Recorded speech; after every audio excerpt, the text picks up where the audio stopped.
पटना के यादव चक इलाके की एक गली में एक सिपाही पत्नी की चीखें शायद किसी ने नहीं सुनी।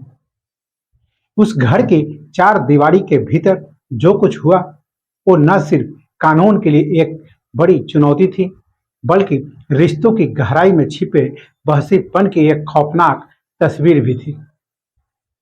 वो एक जाबाज महिला सिपाही थी जो रोज दूसरों की सुरक्षा के लिए अपने कर्तव्यों पर डटी रहती थी, लेकिन उसके अपने ही घर में उसकी जिंदगी का सबसे बड़ा अपराध घटित होने वाला था, और वो भी उस इंसान के हाथों जिससे उसने 7 फेरे लिए थे। यह कहानी सिर्फ एक हत्या की नहीं, यह कहानी एक ऐसे मासूम की जिसने 3 साल की उम्र में अपनी मां की चिता को अग्नि दी और पुलिस को बताया एक ऐसा गहरा राज जिसने पुलिस को कातिल तक पहुंचा दिया। आखिर कौन था वो हत्यारा और क्या था उस मासूम बच्चे का गहरा राज? आखिर किसने पीट पीट कर उस महिला आरक्षी को उतारा मौत के घाट? क्यों एक मां की आखिरी विदाई उसके नन्हे बेटे को करनी पड़ी? क्या ये सिर्फ एक घरेलू झगड़ा था या इसके पीछे कोई गहरा मनोवैज्ञानिक और सामाजिक जहर छिपा था? कैसे एक झूठी आत्महत्या की कहानी के पीछे छिपा था एक निर्मम कत्ल? जानने के लिए वीडियो के अंत तक बने रहिए। तो सबसे पहले नमस्कार, आप देख रहे हैं न्यूज इरा और मैं आपके साथ विपिन। आज की क्राइम कहानी में बात करेंगे डायल 112 की महिला आरक्षी की। घर में हर दिन किसी न किसी बात को लेकर बहस होता रहता था, लेकिन दिन शनिवार रोज की तरह बहस शुरू हो जाता है। मगर इस बार बहस आगे इतना बढ़ जाता है कि नौबत हाथापाई तक पहुंच जाती है, और फिर जो होता है जिसकी किसी ने कल्पना तक नहीं की होगी। नाम होता है कनक प्रिया, जो कि बिहार पुलिस की डायल 112 यूनिट में तैनात होती है और वो अपने घर में मृत पाई जाती है। उसका पति प्रभात कुमार, जो कि खुद एक आरक्षी रहता है, वो खुद इस घटना की जानकारी पुलिस को देता है और कहता है कि उसकी पत्नी ने आत्महत्या कर ली है, और आगे पुलिस को बताता है कि पत्नी फोन पर किसी से बात कर रही थी और इसी को लेकर विवाद हो गया, और उसके बाद अपने कमरे में जाकर दुपट्टे से फांसी लगा ली। पुलिस पहुंचती है और अपनी जांच पड़ताल शुरू कर देती है। पुलिस ने शुरुआती जांच में आत्महत्या मानकर मामला दर्ज कर लेती है, लेकिन कुछ ऐसा होता है जिसने पूरे केस की दिशा को ही बदल कर रख देता है। मृतक आरक्षी कनक प्रिया का एक 3 वर्ष का बेटा होता है, जो घटना के समय घर में मौजूद रहता है, जो पूरी तरह खामोश तो रहता है लेकिन ज्यादा देर तक चुप नहीं रहा, और वो अपना खामोशी को तोड़ देता है। जब पुलिस उसे सहजता से बातचीत करना शुरू करती है, तब उसने जो पुलिस को बताया उससे हर किसी की रूह कांप जाती है। उसने मासूमियत में कहता है, पापा ने मम्मी को बहुत मारा, झाड़ू से मारा, मम्मी के नाक से खून आया, फिर मम्मी सो गई। ये शब्द किसी काबिल इंस्पेक्टर की जांच से कहीं ज्यादा असरदार थे। पुलिस सतर्क हो जाती है और पति प्रभात कुमार से दोबारा सख्ती से पूछताछ शुरू कर देती है। प्रभात तो खुद एक पुलिस वाला होता है। वो काफी देर तक पुलिस को गुमराह करने की कोशिश करता है, लेकिन आखिरकार प्रभात कुमार पुलिस के पूछताछ में टूट जाता है और अंत में वो स्वीकार कर लेता है और कहता है कि शनिवार को उसका अपनी पत्नी से झगड़ा हुआ था और झगड़े की वजह थी उसका परिवार, विशेष रूप से उसका छोटा भाई और पत्नी। कनक प्रिया इस बात पर हमेशा विरोध किया करती थी कि उसके घर में प्रभात के भाई और उसका परिवार रहता है, और उसने कई बार कहा था यह मकान उसने अपने पैसों से बनवाया है और वह किसी को इसमें रहने नहीं देगी। बस यही बातें प्रभात को खटकती रहती थी, और इसी सिलसिले में शनिवार को भी यही बहस शुरू हो चुकी थी। और इसी झगड़े में प्रभात ने अपना आपा खो बैठता है।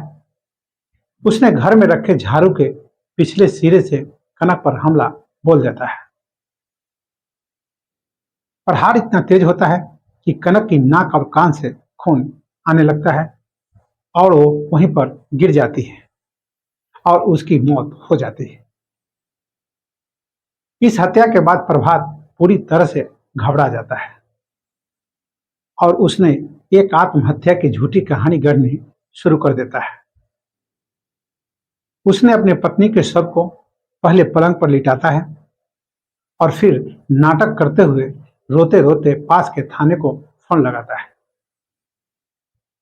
जब पुलिस पहुंचती है और जब पूछताछ शुरू करती है तो प्रभात वही कहानी को दोहरा देता है और कहता है, हमारा झगड़ा हुआ, वह गुस्से में अपने कमरे में चली गई और फांसी लगा ली। उसने कहा कि जब उसने दरवाजा खोला फंदे से लटकी पड़ी थी। मैंने उसे फंदे से उतारा और पुलिस को सूचना दी। जिस दुपट्टे से वो लटक रही थी वह पलंग पर पड़ा था, लेकिन फॉरेंसिक टीम को कमरे में किसी भी तरह का फंदा या लटकने की कोई निशानी नहीं मिलती है। बेड पर जो दुपट्टा पड़ा था वो एकमात्र नाटक का हिस्सा था। कनक प्रिया की मां सावित्री देवी बताती है, बेटी ने साल 2023 में बैंक से करीब 25 लाख रुपए का लोन लिया था और यादव चक में आधा कट्ठा जमीन खरीदकर अपना मकान बनवाया था। कनक साफ कहती थी यह उसका अपना मकान है और वह अपने पति के परिवारों को इसमें नहीं रखेगी।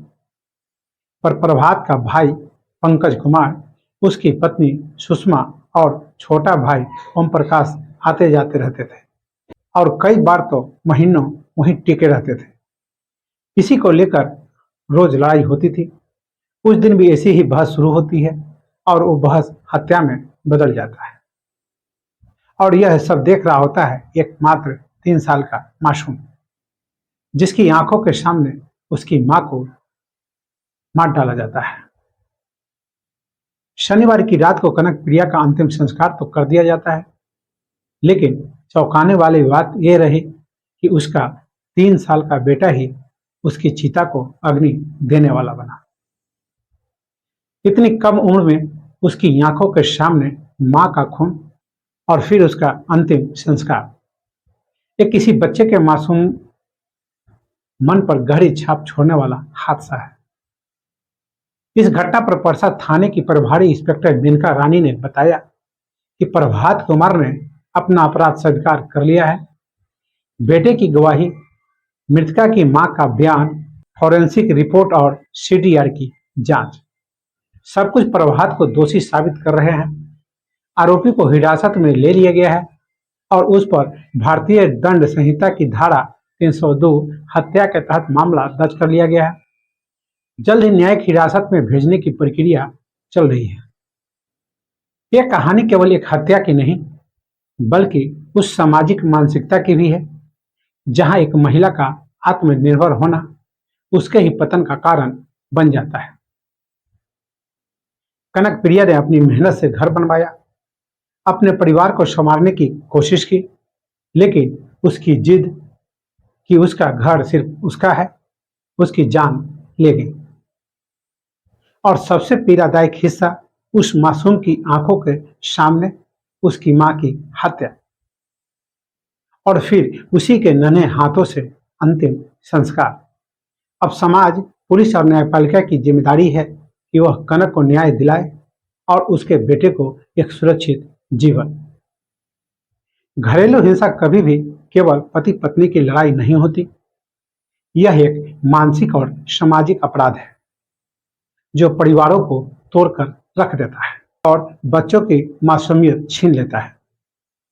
इस मामले को एक चेतावनी की तरह देखना चाहिए कि जब एक औरत अपने अधिकारों के लिए खड़ी होती है तो समाज उसे कुचलने की भरपूर कोशिश करता है।